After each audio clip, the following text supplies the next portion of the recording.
just came back from a meeting with a customer who is not making a single dollar from the day he started the product. And I'm talking about 3 years, not a single dollar. You think that he's wrong? Maybe.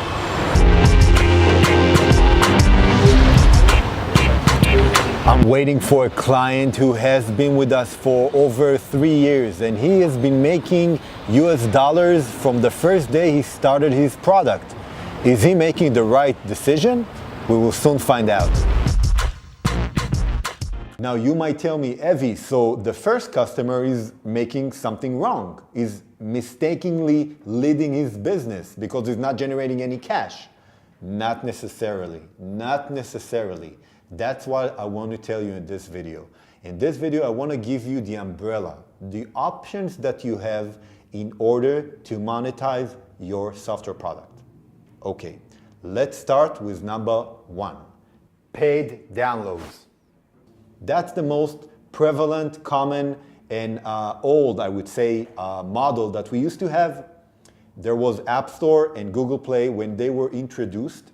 Not that many apps, a lot of demand by users. So developers just created a simple app, asked for $1 or $2 per download, and that's it. You get 1 million downloads. It's a business. That's it. End of game, right?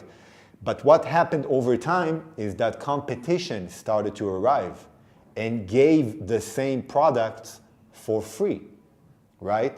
So paid downloads is not that lucrative anymore, and it's not that easy to get people to pay for your software product or app before engaging with it, okay? So it's a nice model. It used to work very nicely, not today. There are some examples, of course, exceptions, but today that's not the prevalent model, right?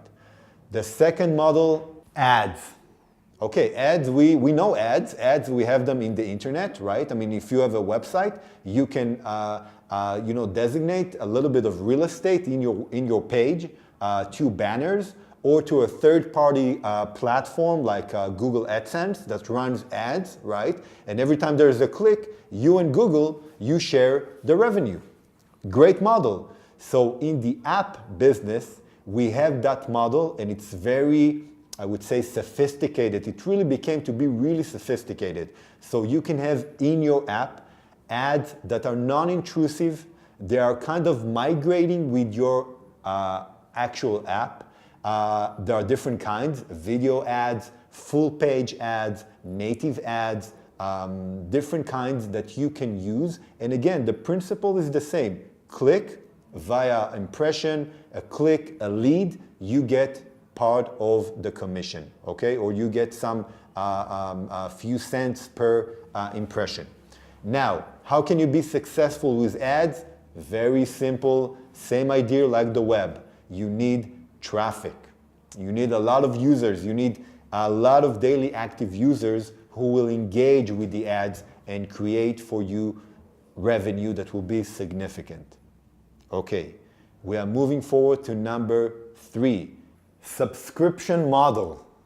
One of my favorites. The subscription model is very good if you have a content-based application, software product. Not only content that constantly evolves, changes, dynamic content that is being updated, right?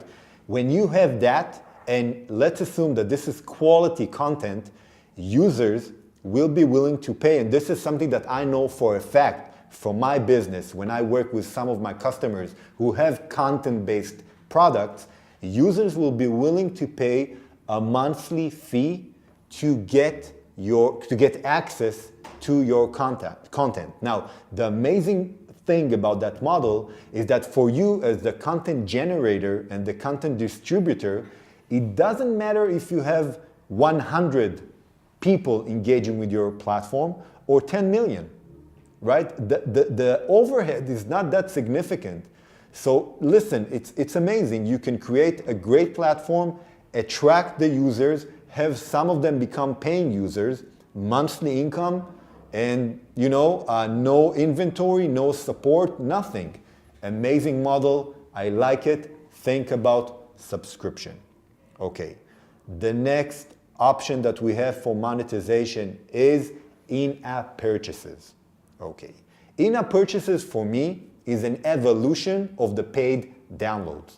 The idea is that we, the software entrepreneurs, we give you the product for free. You can use it for free and play with it and use it as much as you want. But at a certain point in time, we will tell you, listen, if you want to get premium levels or premium features, you need to pay for them, right? Now, where is the in-app purchase model most prevalent?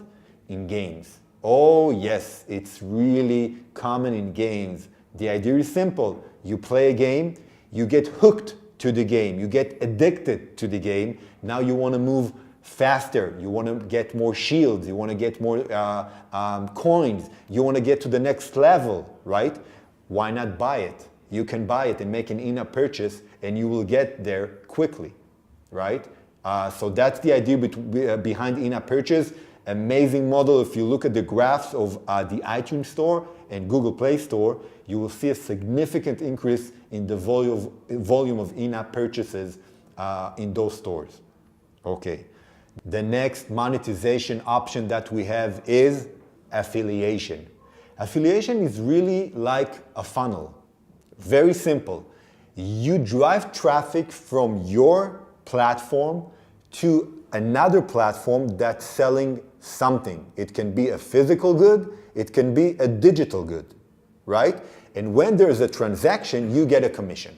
Very simple. Now, very good example, a company started by a husband and a wife named Houzz, H-O-U-Z-Z, a company that made an app for interior design.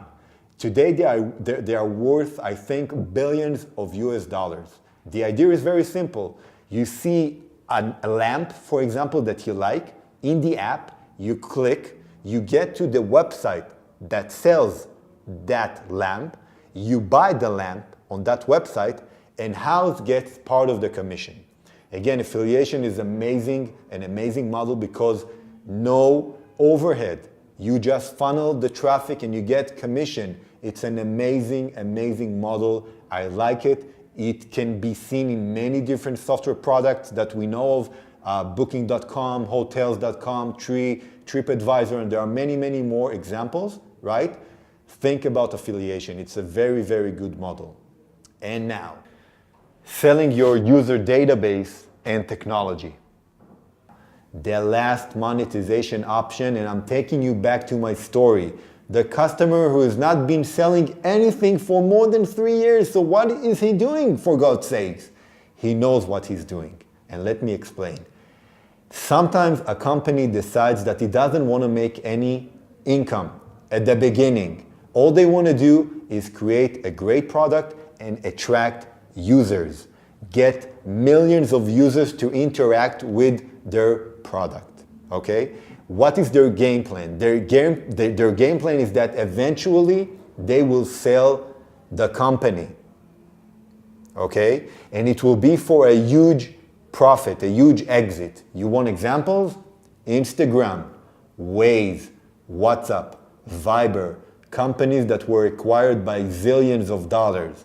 Now, the risk is that you need to be able to accommodate all the traffic, to evolve the product, to invest in marketing to get the traffic, and you're not making a dime. So if you are not heavily invested and you don't have deep pockets, don't go via that route because you're just going to go broke very soon, right? But if you do have the pockets and you do want to make an app that can appeal to, the general population, like a messaging app, for example, try to go via that route. Create a community, get millions of users, and they'll sell the company. And I guess that you and your sons and their sons and their sons and daughters will not need to work anymore. So, this is how life works.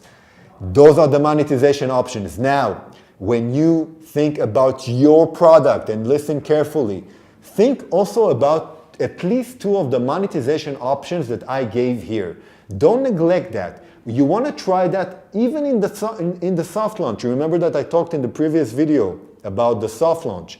Don't neglect that. Think about the monetization. How do you want to integrate it into your version 1 product?